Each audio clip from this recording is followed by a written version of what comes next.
I literally don't study and get the highest grades in my class. Everything I do is apply 4 principles when I'm at school. Here's how I do it. We know deep down inside what we need to do to get straight A's. I learned how to study effectively. Rice eating 20 hours a day studying good at everything type of student. The problem is that mindset, converting the tips. I am that guy in school.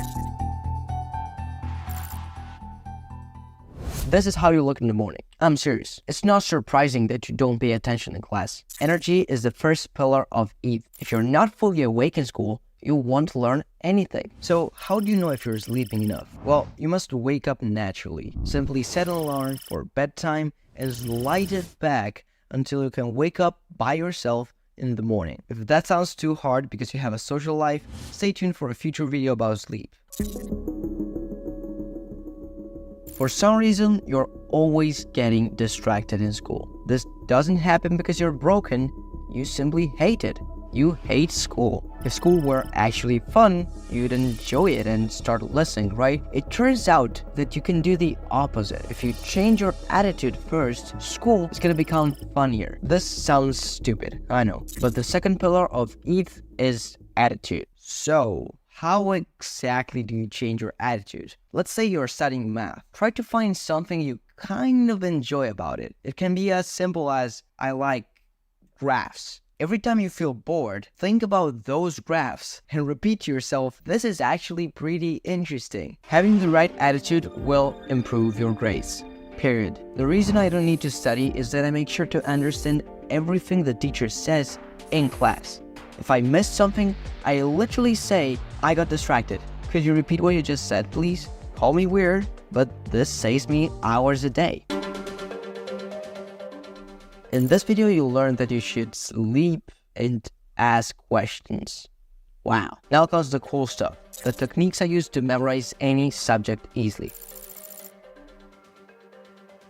If you want to remember what you hear in class, you must organize that information. For some people, listening is enough, while most should take some sort of notes. It doesn't matter if you make mind maps or simply highlight the book. What's important is that you only select the most important parts.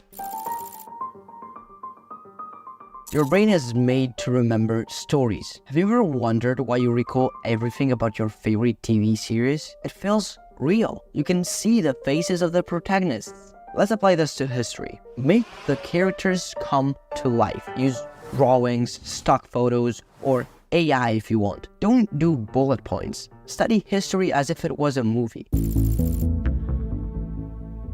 Sometimes you need to memorize things fast. This is when mnemonic techniques really help. I use 2 of them for school, the phonetic number system and the link method.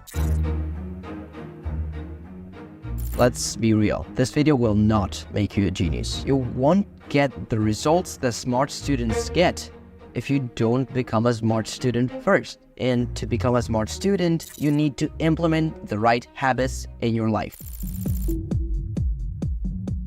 Reading is insanely useful, not because of the knowledge you gain from it, but because it makes you better at writing and talking. Oh, but Richard, I don't like reading. I was actually forced to read when I was young and now I can't help but... Veramente? Ma mettere il gomito così un attimo? Ma va a cagare! I'm sure that in your class, there's a student, usually a girl, who speaks so softly that she's basically whispering. You want to be the opposite. When asked a question, breathe deeply and freaking use your voice. Let me give you some tips if this doesn't come naturally. This is the tip. Scream right now, just like I did. If you feel embarrassed, your social skills are way below average, and you must do this daily. Another great way to increase your social skills is cold approaching. It basically means talking to random people in random situations. I started a few weeks ago and I feel like a new person now. It feels hard at first, but it boosts your confidence enormously. I'll make a video about it in the near future, but you can follow this channel that helped me a lot if you want to learn more. Let's make this section short and valuable. Attitude. Every time you get bored in class, say to yourself, this is actually pretty interesting. Techniques. When at school, always underline the textbook or take notes. Habits. Go on Amazon and find a fiction book that looks interesting. Energy. Click on this video to learn more about sleep maxing.